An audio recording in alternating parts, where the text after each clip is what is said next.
All right, so this the streaming apparatus says we are live. Shabbat Shalom, Mishpacha Wahabrim. That means Sabbath, peace, and wellness to family and friends. I like how that flows off my tongue. Shabbat Shalom, Mishpacha Wahabrim. It is another blessed day, another good day to go live. It's a good day to just be alive, be here, be cool, be blessed, not sick, safe, and I have my right mind. I'm enclosed in my right mind. My right mind got activities on my limbs, and I know my guest is as well. Thank you to all who are joining in right now, listening in now, and those who will listen in later. I am your girl, Sister Ashanti.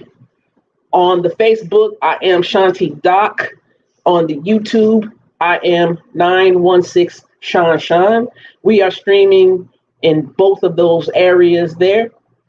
So in the Facebook post, I actually put the link to the YouTube because sometimes it's a little more easier for people to listen to the YouTube than it is to go on Facebook, because at the same time on Facebook, they want to be able to still scroll. I believe Facebook has that feature where you can pop out a live video and still be able to scroll. However, YouTube may be easier as well.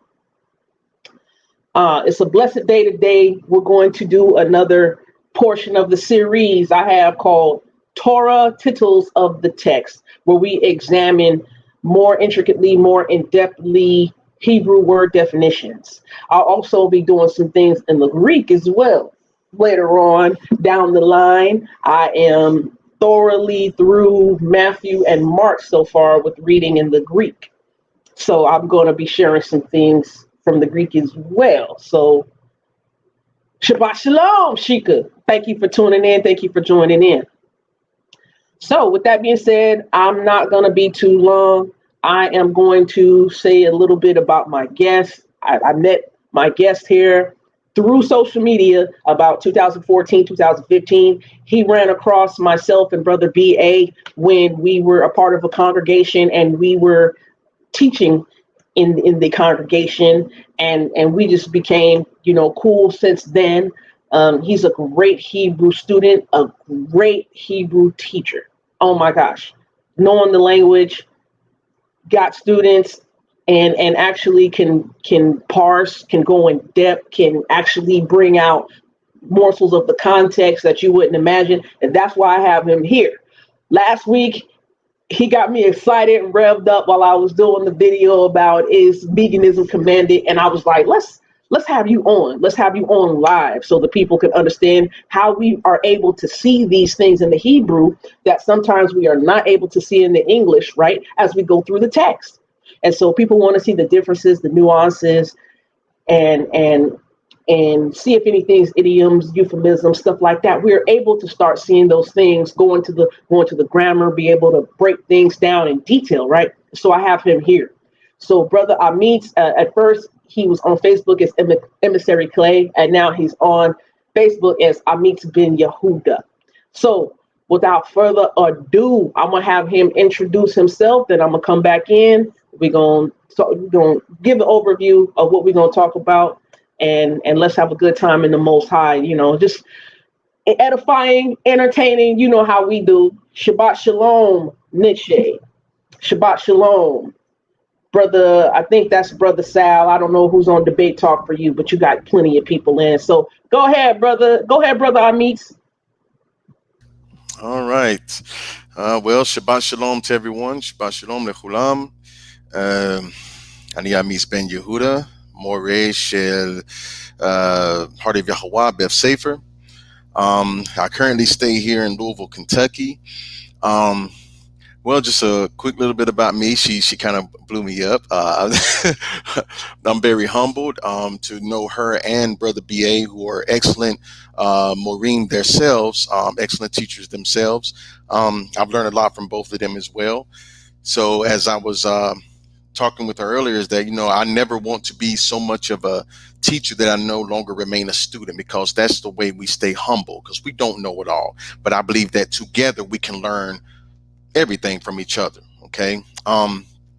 So, yeah, basically, I'm just a humble person. I'm just you know, uh, I don't know, a multifaceted guy when it comes to certain things. I have been relearning my language now, the language of my ancestors, for going on about, I don't know, if I had to guess, I would say about maybe 5 years now. I also teach. I have a virtual school that I teach. I have, as now, a little over 100 students. I just ended this semester, so I'm just excited to be here. That teaching that Moraz Shanti was doing, it really got me stirred up. I was loving it. I was like, man, this is really awesome. So yeah, we making it happen, Cap. So Yeah, we making it happen, Captain. And before we get started, I would love for you to put your contact information, your email, the name of your school where people can get in contact with you if they're interested in being a part. Are you taking more students in your classes or no, not at this time? I just finished a semester, so the next semester will be coming up. We're in August, so it'll be in August, September. Actually, it'll be November. It'll be Okay. November. So I'll I have to get all that lined up, whatever. But I do it 2 days out of. But yeah, November. If you definitely want to join, you won't regret it. It's a beautiful thing, and it's for serious inquiries only. Not people want to waste time. I'm not about that. So yeah. Gotcha. All right. Shabbat Shalom, Sal. Thank you for confirming that's you. And Shabbat Shalom to Obvious Truths. So while Brother Amitz, if he is able to right now put in his contact information, his email, he can go ahead and do that. If not, he could do it later. The title of this short lesson, this short class, is titled "Are You Ashamed?" And boy, oh boy, when we go into the Hebrew, when we start parsing out, when we start delving in those morsels, and people are like, how are you guys able to do that? First person, second person, third person, whether it's what is it, a cow, if it's a nif file, if it's a PL, what is this heat feel and heat PL that y'all talking about? It's exciting stuff. It's like superheroes in the comic book, how you just get excited about how you just get into these action words, right? So, are you ashamed? We're going to be looking at the Hebrew of Genesis 2:25, going into Genesis 3:1. So, Brother Amit, take it away, share the screen. Let's get it in. All right. So before we start, I just want to say a quick blessing. It's not long. I just want to say Kodam Kol, Todah, Todah Rabbah, Le Yahweh.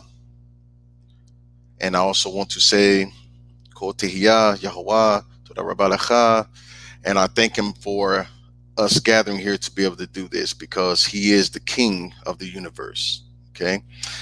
All right. So I'm going to share. Let me see how I can do this. Share screen easy with two monitors. Okay. Okay. I think I did this. Okay. Did it show up? Can you see it, Sister Shanti?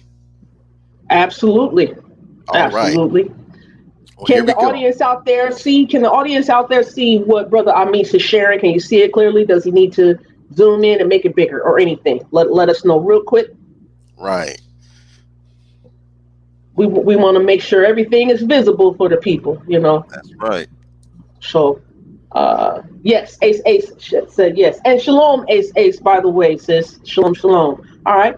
Continue, please, brother.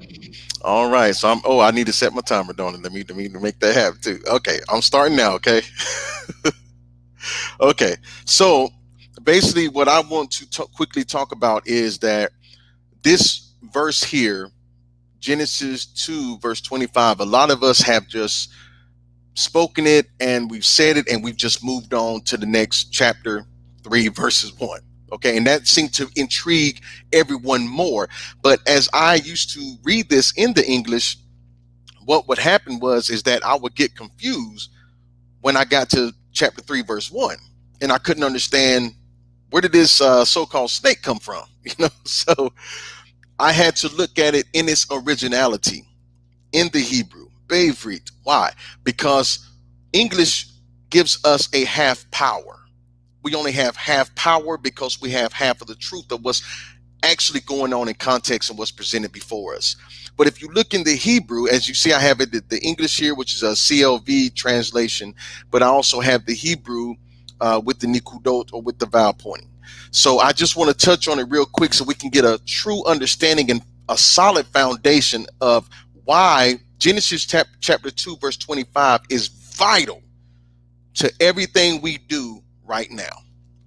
All right, so I'm going to read it in the Hebrew slowly, and then I'm going to read it in this translation here. So if you have your Bibles or your history book, then you can go and follow along with me in Genesis chapter 2 verse 25. And it says, Vaya'u shnehem arumim ha'adam ve'ishto velo yit bo shashu. I said that word slow because that word right there is very important. Yit bo shashu. Okay? The translation is, both of them were naked, the human and his wife, yet they were not ashamed. And we have learned to accept this vitally important verse as, oh yeah, they were naked. They weren't ashamed of their nakedness. And beloved, that is the reason we are in the situation we are in now. Because we have yet to be ashamed of our nakedness. We have took on this mindset that, hey, it's okay. It's okay to not be ashamed of your nakedness. This is not talking about clothing. This is not talking about them being naked as far as clothing. Hebrew loves to do what's called play on words. So you have to understand that physical nakedness has to do something with the intellectual nakedness as well. Intellectual meaning that a knowledge has been obtained somehow that was not supposed to be obtained. Hence, y'all, if you go back, and please, I stress that go back and read this in context, because I'm not trying to con you, because when people read out of context, then they're conned when they don't read it fully. So go back to get the full picture of what I'm explaining here. So if you notice that Yah said previously to Adam, which Adam does not just represent a man, he represents humanity as a whole. And he said to Adam, and he was also speaking to humanity, do not eat from this tree, which was the knowledge of what? Good and what they call evil, but good and bad. Meaning that Yah was saying that good means functional and bad means non-functional. You don't want to eat from this, because the day that you eat of it, you shall surely what? Die. Okay? And then if you notice something, we go on to the part where we have now, Genesis 2:25, you know that they had already ate of it. Okay? But they were not ashamed. Okay? So this is recounting something, is what I want to point to. And if you look here in the Hebrew, you have this vav or wow, and you have a patach, and you have a yod. Okay, this is what we call a wow consecutive. Okay, I'm not as versed on this as Morah Shanti, but I'm gonna give it my best. But anyway, you have what's here is a wow consecutive, and a lot of earlier Hebraists would say this is a wow told. White told. Yep. Mm-hmm. So a wow consecutive basically is used often in narratives and represents an action that is either a temporary action, or it represents something that, watch this, is logically sequenced or logically sequential in nature, meaning that there is some sequences with this. Okay, so we also know that this, again, as I reiterate, is the form of the imperfect, as you see the yod, so you know this is an imperfect. Okay, and it has a vav attached. So whenever you see the vav with the yod, when you have the patach and you have that's actually doubling dagesh, then you know that this is a wow consecutive. Now, again, context always, brings the picture or what's the meaning into play here. So if I was to translate this, okay, and it would go something like, and they will be, or and they will become. This means that something hasn't took place yet, but it will. Because how do we know that? Because if you notice in Genesis chapter 3, verse 1, if you keep going down there, then it's recounting or recapping what this is talking about. Because according to what we're reading, we don't know how they became, how they became naked yet. Okay, so this is a recounting of something, and they will become. This is preparing you. It's as if we're putting on some prophetic glasses. Y'all says, put on your prophetic glasses real quick, and I want to show you what's about to go down. And they will be Shnehem, two of them, or both of them, Arumim. Arumim. I want you to listen to how that word sounds. Arumim. It means somebody who's naked, naked ones, because it is a masculine plural on the end. So it's Arumim. It means naked ones. Who are the naked ones? Ha'adam, the man, ve'ishto, which means woman of him or his woman. It didn't say wife, but and his woman. We translate that as wife, but technically this is his woman. Okay, this is showing possession of him. Okay, velo, and not. Watch this. What do we have the word here? Yeet. That yod indicates what? An imperfect. Okay, and this is based on context. Yeet. Question. Shashu. Oh, go ahead. Go ahead.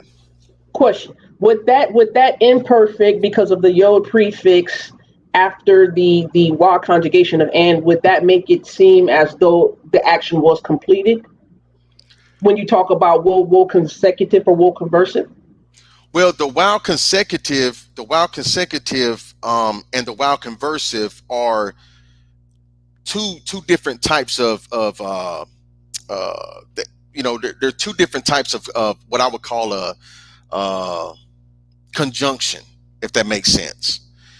The wow conversive, if I'm not mistaken, and correct me if I'm wrong, it's used more for like when something is let me see, something may be more prophetic. I want to say if it's used more for propheticness, a wow conversive, or I believed it rendered the verb as if it was an action completed, even in the narrative, in the continuing narrative when you have that. But go ahead. That's true, and that goes back to what I was saying. This is recapping something.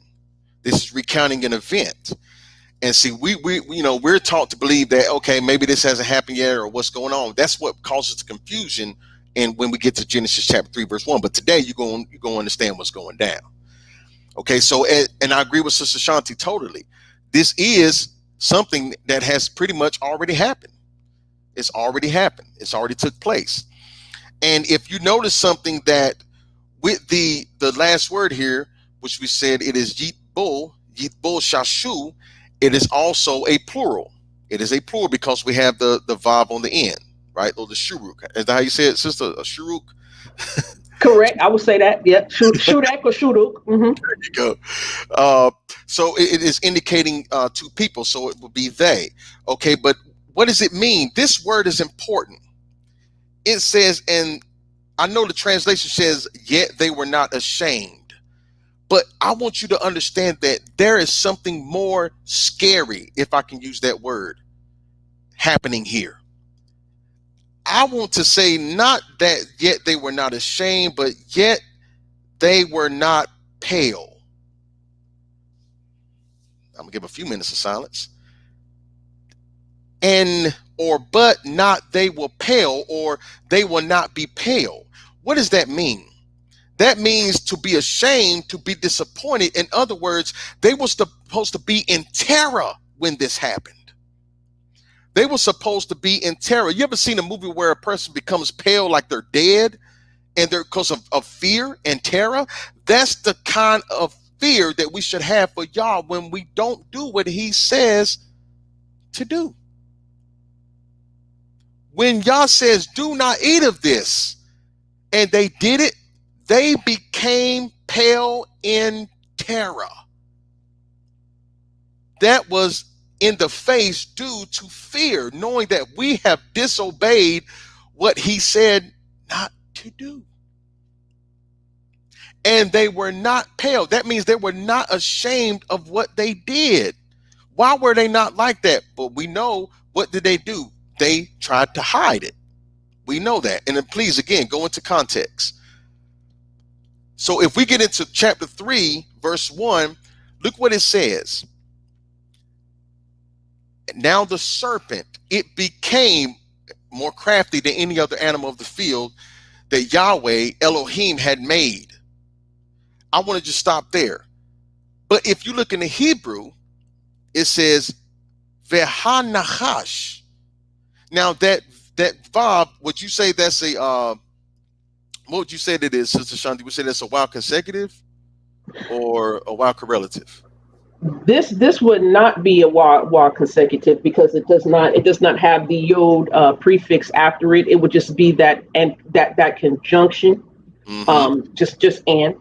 Correct. So we know it's not a while consecutive because it doesn't have a yod. So it would be what most Hebrews would call a while correlative. Okay. Or what they call a wakatal. I think I said that right. Wakatal, something like that. But it's only used with the perfect. It's only used with the perfect, and it occurs. It basically is used. It can be used as and, but, now. Any of those words can fit.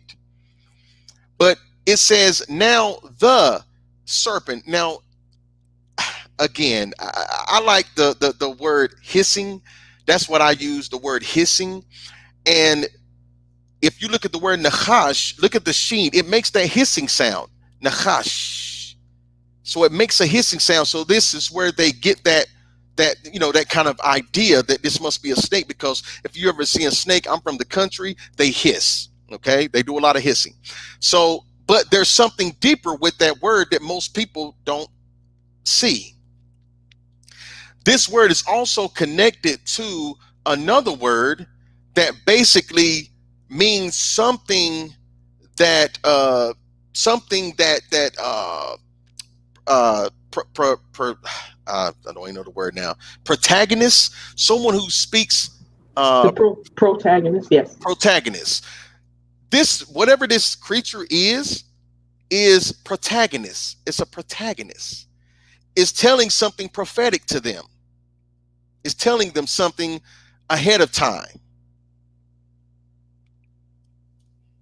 Haya, it became. So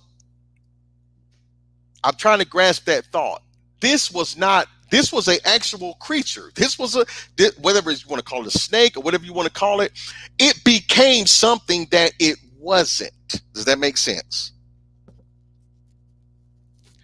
Because how do we know that? This word right here, mikol, from any. That means that whatever this was, whether it was a snake, it became crafty more than any other animal in the field.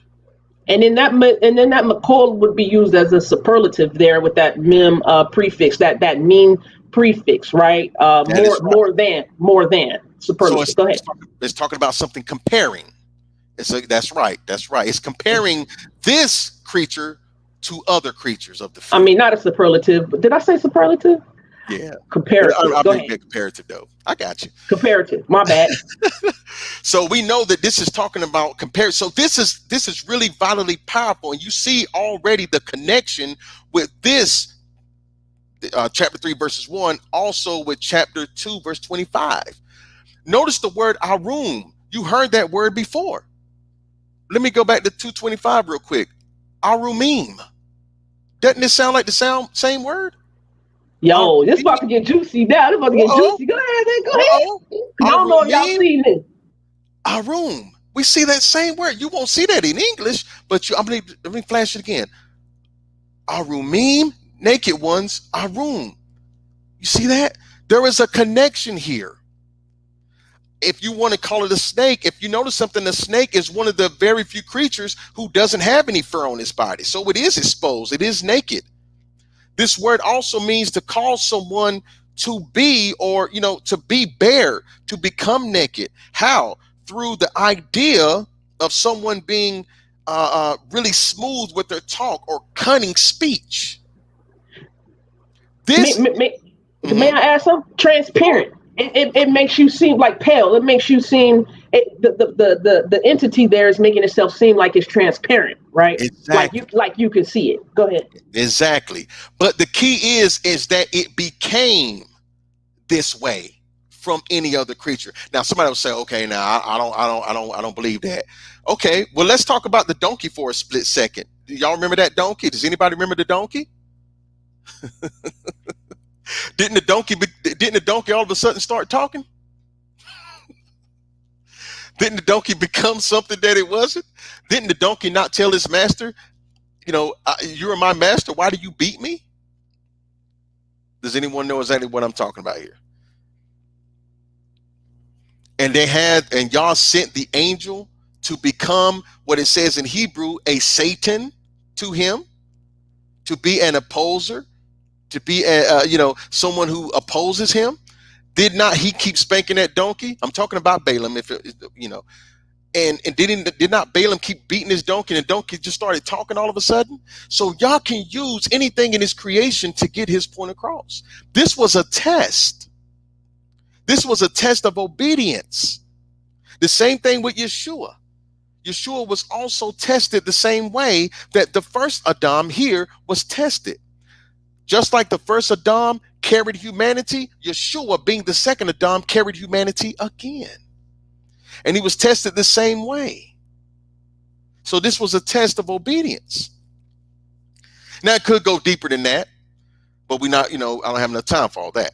But the point I'm trying to make is this, is that when he asked the question that Yah told them not to do, and then they did it anyway, notice that they became bare. They noticed that they were naked. Now, I don't think they had clothes on.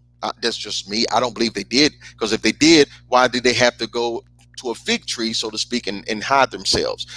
What they saw was that they became pale in the face of terror, due to terror, knowing that we have disobeyed our Creator. We have disobeyed Abba. And instead of them being ashamed of the nakedness, in other words, the sin of what they did, the wrongdoing has found them out. And instead of them recognizing that, they tried to hide it, and then they played what we call today the blame game. Well, God, it was not me, but it was the woman that you gave me. I don't even know why you gave her to me, because she the reason that I ate the fruit anyway. Okay, Adam, I'll let that slide. Okay, Eve, then what is it that you did? Well, instead of her saying, "Y'all, I'm ashamed of my nakedness. My nakedness has shamed me because I am in fear and pale and terror because I have disobeyed you." Instead of saying that, it was the serpent. Nobody wanted to take accountability for their nakedness. And we are in this same situation today. We're in this same situation today, where we are not ashamed of our nakedness. Now, I'm gonna get a little deep now. If you notice something, the same situation that happened then is the same situation that is happening now. We are dying every day due to not even being ashamed of our nakedness. Now, being naked is something that doesn't even bother us anymore. We'll do something and have no accountability for it. We'll do something and lack any emotion behind it, instead of just humbling ourselves and acknowledging our nakedness and say, "You know what, Father, I'm ashamed of my nakedness." What am I saying when I say I'm ashamed of my nakedness? I'm saying that my sin has found me out, and it makes me pale in terror because I disobeyed you. But because we don't have that kind of fear of Yah, which is the beginning of wisdom, we lack knowledge, and therefore we're dying every day due to the same action. That's why this was a critical moment for us to understand that we have to learn from this. And if all of us right now, I mean everybody who has a mind to comprehend, would get on their knees and get on their face and say, "You know what, Yah, I'm ashamed of my nakedness. Please forgive me," the world come to an end right now. It won't have to be no Yeshua bow. Oh, he gonna be flying. Y'all gonna say, you know what? They finally got it. They're actually doing something in unison that does not displease me. Unlike Babel. Y'all says this is what they do when they come together and speak on one language and one accord. What y'all do? But now he's saying, you know what? They have finally got it. They've come in unison and they finally get it. Now I can proceed with what I already planned to do. We have to learn that when our sin finds us out, it will expose you. Our history book says that we're forever naked before Yah. You may fool me. You may fool Sister Shanti. You may fool your family. But guess what? You still naked before Yah. And that's the reason that when you do something and it finds you out, that's when you should humble yourself right then and say, Yah, I'm ashamed of my nakedness. Oh my goodness, I should not have done that. You need to be pale in the face. You need to be in fear and terror, because remember, it is the beginning of wisdom. It will structure you to be a better you. But once you sit there and just ignore it and you want to go ahead and grab you a couple of fig leaves and cover yourself, what you're doing is you're hardening yourself to your nakedness. And when you harden yourself to your nakedness, once you do it again, it's nothing. I'll just add another fig leaf to it. Or we'll get that kind of mindset that Jesus died for me. I'll just grab some of the blood, sprinkle it on myself, and I'll go do it again. I ain't finna go there. I don't want nobody mad at me, but it's in love. It's in love. But what I'm saying is, beloved, we have to learn how to be ashamed of nakedness when it finds us out, because nobody's perfect. Okay. Every day I have to say, y'all, oh, I'm ashamed of my nakedness. But it's not one of those things, again, that you take lightly and go do it again. It's not that type of party. Once you understand the true fear of Yah and you become pale in your face, and I'm trying to take, did not those men become pale in their face when they saw the angel? They weren't like, oh, they're going an angel with some wings. That's like the one of them Charmin babies. No, it wasn't no Charmin baby. Okay, the angels don't look like no Charmin babies. Okay, the angels that I know from my history book, they carry swords that'll cut your head off. I don't know what you talk about, but oh Lord, but what I'm saying is need the that organ, man. We ain't got no organ playing around. You know what I'm saying? To hit them with the E flat. You know how we do, right? Look, I'm emotional about this because I'm real about this. I don't play. I'm real about this, and I'm telling you, when I speak to everyone, I'm speaking to me first. I'm speaking to my nakedness too, because I'm telling you right now, you have to be ashamed. It's interesting that Joseph didn't say, you know what, when she was saying, lie with me, come on and sleep with me. You young, my husband, oh, you young, come on, sleep with me. He could have said, I'm not trying to disrespect your husband. But he says, I will not displease and disrespect Yah first and foremost, because that's the one who gonna see his nakedness. Y'all gotta follow me. He knew that the husband won't gonna see his nakedness, but Yah was gonna see it. So he says, he gonna see my nakedness. Whether your husband, he not gonna see it. He not gonna know nothing unless we tell him. But Yah, my nakedness will ever be before him. And before you can move on in a true and real relationship with Yah, you got to acknowledge that nakedness. That's why a lot of your prayers not being answered. That's why now a lot of I hit the organ. I hit the organ. Hit it. That's why a lot of your healing is not coming, because Yah is saying, before we can move on, you got to acknowledge this nakedness. So it's never too late, beloved, to get on your knees right now and say, Yah, I am ashamed of my nakedness. I am ashamed of my nakedness before you. But again, it's nothing that you take lightly, because you have to do it with terror. You have to be pale in your face with terror, knowing that if I disobey him, what could happen to me? And it's not something that you're going to want to do again, because you're going to think about the fear of disobeying him. Remember, wisdom, the beginning of wisdom is the fear of Yah. That word has been watered down to, you watch scary movies and you ain't scared of nothing. Damn, I'm not talking about that fear. That's not the fear I'm talking about. I'm talking about that fear when you sit there walking and something jump out in front of you and you feel like your soul lifted up out of your chest. That's the type of fear that you need when you want to think about disobeying Yah. Because I guarantee you, with that kind of fear, you won't ever do it again. and you'll quickly share it with somebody. We have to learn to be ashamed of our nakedness, not get some fig leaves and cover it up. But if you notice something too, Yah is still understanding. He was forgiving. He shows that. But it's not something that he says continue to do, because it won't get us far.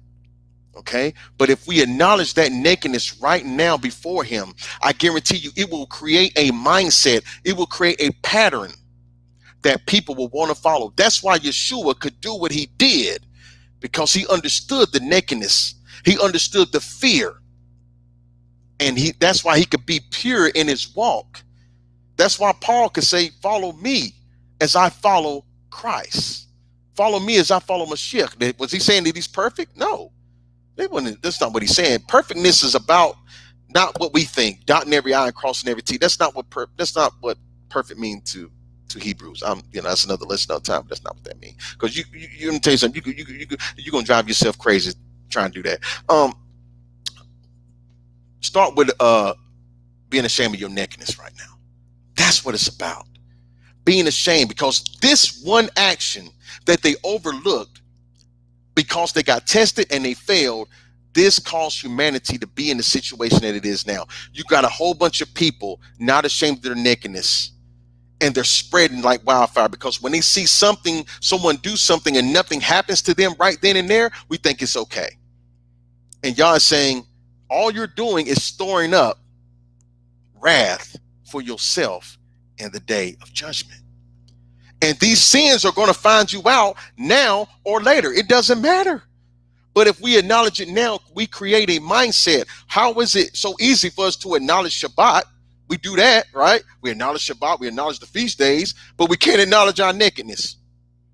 And a lot of us honoring the feast days, and we just as naked as a jaybird walking around with all that sin, and it's weighing you down.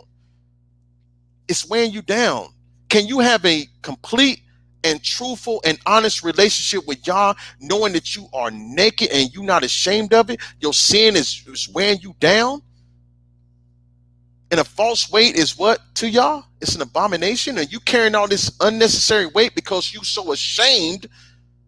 You're so ashamed of coming to the light that you don't want to let go and say, Yah, I'm ashamed of this nakedness. This sin has found me out. But I don't want to do it again. To have that terror and that fear. They were terrified. They feared Yah. They were terrified of their action when it found them out. And that's the mindset we need to have today and moving forward. So brothers and sisters, I'm going to close it out with this. I did pretty good, 31 minutes. But I just want to say that when you do something and you know, even if nobody's not around you, if you think something wrong, because your mind got to be pure too, not just your body. Your mind got to be pure too, because your thoughts, when people, what they call premeditated murder, when you premeditate to do something, that means you done played it in your mind so many times that when you do it, it was like it was natural. You have to know that even if you think something that goes against him, you have to be in terror and pale in the face. Remember, they were naked and they did not become pale until it happened. Then they became pale. They understood that fear, and that fear brought wisdom. The fear will bring wisdom from Yah, because you won't do it again. I guarantee you, if I had a hot stove and you put your hand on that stove, you won't do it again unless something really wrong with you and you don't fear that heat. But most people would not put their hand on it again.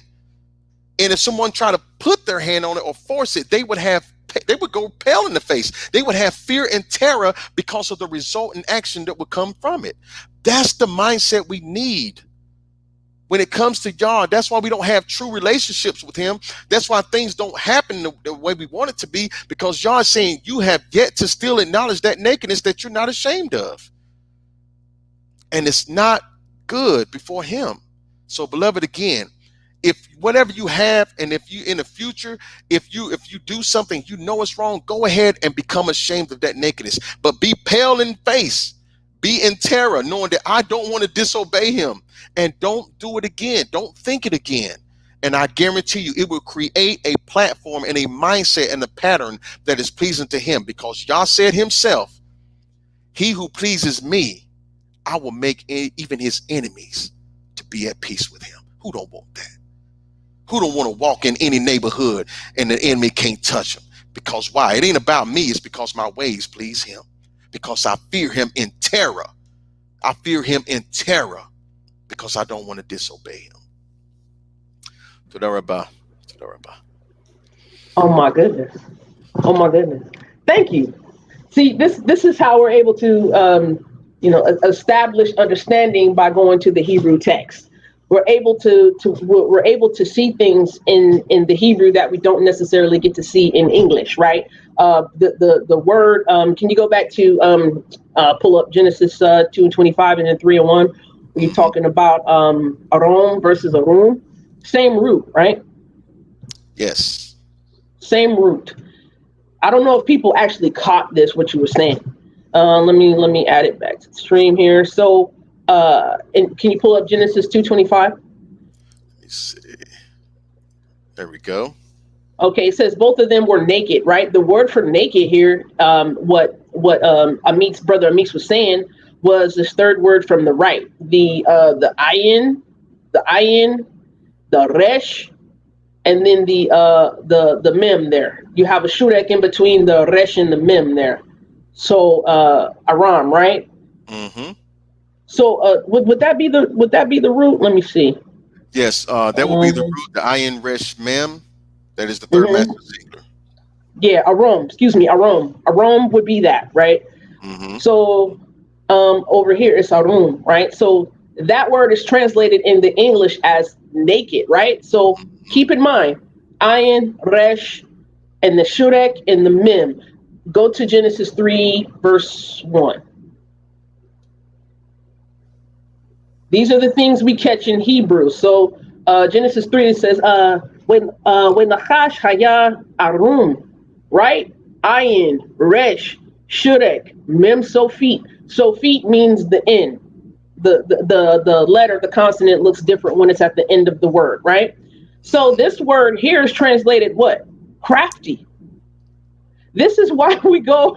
Why is the word translated naked in Genesis 2:25 for what Adam and Hawa were, and translated here in Genesis 3:1 for what the Nachash was as crafty. Mm-hmm. This is why we go into the Hebrew, because sometimes these translations don't give you the sincerity, right? They don't give you the sincerity. So guess what? The serpent, I believe, right, was naked too, but gave the impression that they weren't naked. And in my understanding, along with Brother Amitz, that's what I was saying. Pale transparency. I'm giving you the impression that you can see me. I'm giving you the impression that I'm exposing my thoughts, my motives, my agenda. I'm giving you the impression that you think you can see me. That's what I believe Obvious Truths was alluding to, right? You can see through me, right? So I believe this some sort of ontological being or whoever it was, right, was saying, I'm giving you the impression, but I'm letting you know. I'm going to let you know. The Nachash is letting Adam Hawa know that you are like me, and you've been exposed now. Now you know. Now your motives are known. Now your agenda is known. That's what I believe Brother Amitz is saying. Your sin is now being found out. Your true thoughts, your true motive, your true mindset. And what's your true mindset? Possibly what they ended up doing, right? I want to now know and be like Elohim. That is good. I want to doubt that Elohim has already given me everything to have me be perfect. Right? Yeah. So when I also discovered, Brother Amitz, if you will, that not only does fear and terror equal shame, but nakedness equals shame. That is true. Right? That's true. That's nakedness. The reason, yeah. Go ahead. That's the reason what? Go ahead. That's the reason why most people won't walk out their house naked like that, because they're going to feel ashamed. Right. They put clothes on. Right. And naked. I would say like it's easy. One of the definitions I have for it is like easy to perceive or see or detect, right? Easy to perceive, to see or detect, right? And when you're naked, right, you're uncovered, you're discovered, right? When you're naked, you're uncovered, you're discovered. When you're uncovered, what do you feel? Unprotected. There you go. There you go. Woo! There you go. You're unprotected. And see, You're that's why I said that Go ahead. that Go word, ahead. that word that's linked to Nachash, it means to be bare, to become bare. We have Right. to, and see, I had did a YouTube teaching on this and saying that you have to know the enemy. And we're gonna have to do another segment on that. People don't truthfully know the enemy. We have to unlearn the lies we've been taught, and we have to relearn it from a ancestral perspective. They knew who the enemy was. They wasn't going around saying, "Oh, the two slew foot midget, that devil, I'll smack him if he come in my face. I'll drop him with an elbow like Randy Macho Man Savage. I'll do these things to him." No, that means you don't understand who Satan is. You don't. And I'm gonna say this: I've learned to have respect for him. And people don't understand that, because if you understand that, even didn't it say Michael? He didn't even rebuke him. He didn't even. No, Michael was the archangel. He could have did that, but he said, "The Lord rebuke you." You have to understand that we were made a little lower than the angels, is what they say, but we know that word is judges. That's who we are, and we have to understand that he is a tester. He is an accuser of what we say, the brethren. That's what he does. Notice that Job never said, "Oh, the devil, man, he's messing with me." No, he knew that Yah sent that. He knew that Yah sent that. Okay? Even Paul himself, did he not say that because of this vision that I was shown by Yah, he sent Satan to what? Humble me. And you got pastors to this day who try to neglect that and try to twist it. Okay, so we have to understand that when we're tested, because that's what he does, he will test you. And we either going to make it or we're not. But if you don't, you have to learn from it.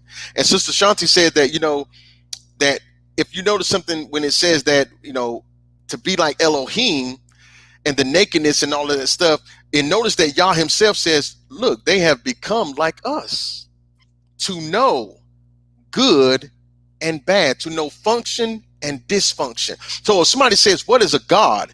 It's someone who knows good and who knows bad. That's what a God is. And a lot of people calling themselves gods, no, they ain't got it down yet. Okay. And what they're trying to do, they're trying to go ahead and reach for the fruit of the tree of life. It's not going to happen that way. You have to understand that nakedness, you have to acknowledge that as shame, that shameness, first. And once we get there, that's when we can get on a platform and say, you know what, and you feel better. You've been in that situation where you got a lot on your chest, you feel guilty about something, it's weighing you down, and all of a sudden, you know what, I got to tell somebody. I got to talk to Shanti and tell her, I'm ashamed of this nakedness. I'm ashamed of this stuff I did. And once you get it off your chest, I guarantee you feel much better, don't you? That's how it is. So it's not hard. We make it hard, but this is an easy lesson to learn from our ancestors, is that it's nothing to it but to do it. That's it. Yeah. And I want to add, when you're naked, you're uncovered, you're exposed. Adam and Hawa wanted to cover themselves with a fig leaf, but they covered themselves on their loins, where they think life is reproduced. However, I believe that leaf, or that loin cloth, represented something of commandments, so to speak. And so I believe that if they would have tried to actually get covered by the Most High, and get covered by where the Most High is trying to actually dwell, and that's in your heart and your mind. I believe I believe they would have benefited from trying to cover themselves through the power of Yah by attaching it to their heart and mind, where the Most High wants to reside and sit. Right. Yes, I like that. That's why we have to gird them loins. We got to gird them loins because, right. And that word means to be partially or totally nude. And like Sister Shanti said, they grabbed the fig leaves to cover themselves partially. They can only cover that sin partially, but not fully. And it still found them out. But notice that Yah says, okay, we'll take the fig leaves, and it says that he took an animal skins and covered them with that. And like Sister Shanti says, that animal skin represented the commandments and also represented purity, because I guarantee you that was a sin offering, probably. Most likely that was a sin offering made on behalf of Yah for them, because they committed it. So that sin had found them out. And this is all showing the love of Father too. This is showing his love for us.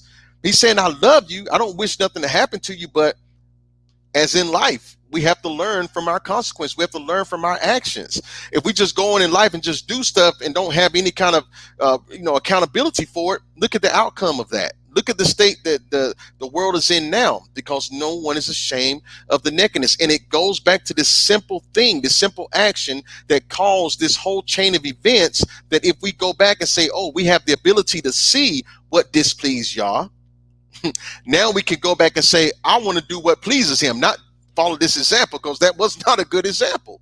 So that shows you that everything that's in our history book is not a result of y'all wanting that to be. It was a test and they failed. Okay. But we have the opportunity to try to make it right. And it is something that we must practice daily and continually. It takes discipline, not on your body, but just also in your mind too. So once we do these things, you will see that it will benefit us, that our connection with Yah will grow stronger. And you'll see the benefits that you reap from that will be far greater than you can ever expect. Ever. Hallelujah. Hallelujah. I definitely agree with you, Sister Shanika. There's something I can share with you, some sort of opponent, and anything in opposition to some adversary. But I would say, what did I say in the Chash, is some sort of hissing or whispering, some sort of enchanting, enchantment there. So with that being said, this was great. I appreciate Brother Amitz coming on and talking about Genesis 2:25 and Genesis 3:1. When I reached out to Brother Amitz, I said, is there anything on your mind that you want to go through in Genesis that you want to actually elaborate on? Anything you want to bring to attention? And when he told me about those two verses, I was like, oh yeah, I think I know where he's going, because I did some study on this as well. See, when we go across these things, when we're reading these things, we actually chew on it, take our time, we simmer on it, we marinate, we marinate, right? Sometimes we spend hours on something right before we can move forward. And this passage was one of those things. Same. I was talking with the brother yesterday, and I was talking about how the direct object marker, the ayin and the ta, acts as not only a direct object marker, but it acts as a preposition. So I was telling him, I'm like, when you have the aleph and the ta there, it means with, in some forms when you're looking at preposition. Mm-hmm. So I was like, it seems as though when Adam and Eve got kicked out the garden, that the Most High just put cherubim there and just left them there. In the Hebrew, it says Yahweh was with the cherubim. And I'll show that later. That's just a little piece of maybe what I want to touch on next. But awesome. I can't wait. Me and Sister E are gonna get together. I don't know when, but I am actually going to do something where we actually delve into the word submit or submission. In the Greek, in the first century CE, what submission actually means. Women, please do not be afraid. Brothers, right. Come on in. You know what I mean? Come on in. Mentality. That Roman mind. Yeah. Right. Yeah. Actually, we have actually perversed the actual definition. We have the mindset of the Greco-Romans, right, which we shouldn't. However, the way the Greco-Romans use the word is not the way we're using it. Exactly. So with that being said, brother Amitz, I'm gonna have some closing words, but I definitely want you to close out. Do you know the Aaronic priestly blessing? Yeah, I can.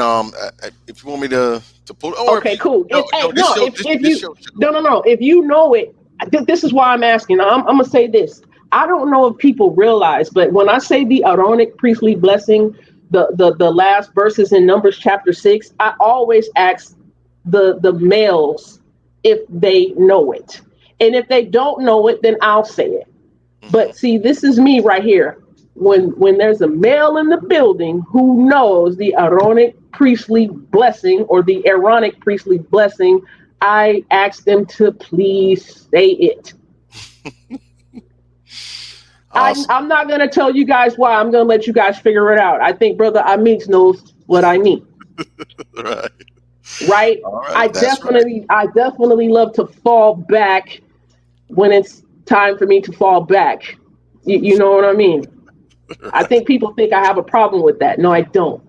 And it goes both ways. And humility is not one-sided. Absolutely. So thank you guys for watching, listening. I hope this was edifying as well as entertaining. We're going to continue with Torah Tittles of the text. We're going to look at different Hebrew words, definitions from Genesis to Deuteronomy at least. I'm also going to do Greek words as well, first century CE Greek words as well, right, that are in the Brit Hadashah, right? So with that being said, this is Are You Ashamed? Are you ashamed? Please go back if you need to look at this again. Please do. My email, duckandodge1@gmail.com, DUCCNDODGE1@gmail.com. I'm on Facebook, as I said, as Shanti Doc. I'm also on YouTube, 916 Shan, 916 SHAN, that I put this on as well, that it live streamed there as well. Brother Amitz, thank you once again for coming on. We got so much more to do. I can't wait to have you on again as a guest. I'm so delighted. You had me amped this whole time. But I love y'all. I love y'all with the love of the Most High. Keep continuing to pray, study, spread that love, compassion, grace, mercy, long suffering, and patience with the people. And may your personal walk with the Most High just grow and get progressive. And may it just be a blessing to you and others you encounter. Thank you so very much for joining in. Brother Amitz, please have last words and the blessing. Can. And Baya, no problem. Todora lach to you. Thank you for having me. I was happy being here to share some truth and just my perspective of things. So I just hope that this was edifying to someone, and that we can just learn the basics. If you didn't get anything, just get this: is that if your sin finds you out, be ashamed of the nakedness automatically then, and just go before Yah and just show him, I don't want that, and it'll help to purify your heart. So with that being said, now I'm not good with my like Shanti's got it down pat. I'm gonna have to get what it is and put it in the link or something, because I don't. Okay, I can say it after you if you want. I can say it after you if you want. Like my Facebook and all that stuff. I don't have all the information off the head like you. I'm gonna have to put that in the link. So what I have is I'm a reading from Numbers chapter 6, 24 all the way to 27, and then we'll end it at that. All right. Yevarecha Yahweh ve'yish merecha va'ar Yahweh paniv elecha ve'chu necha yisa Yahweh panav alecha ve'yasim lecha shalom ve'shamu et shmi al bnei Yisrael ve'ani avrachem. Bless you, Yahweh, and keep you. May he cause his face to shine upon you and upon you be his graciousness. And may Yahweh lift up his countenance on you and give to you shalom. And so shall put his name on the sons of Israel, and he said that he will bless us. Hallelujah. Hallelujah. Yochai.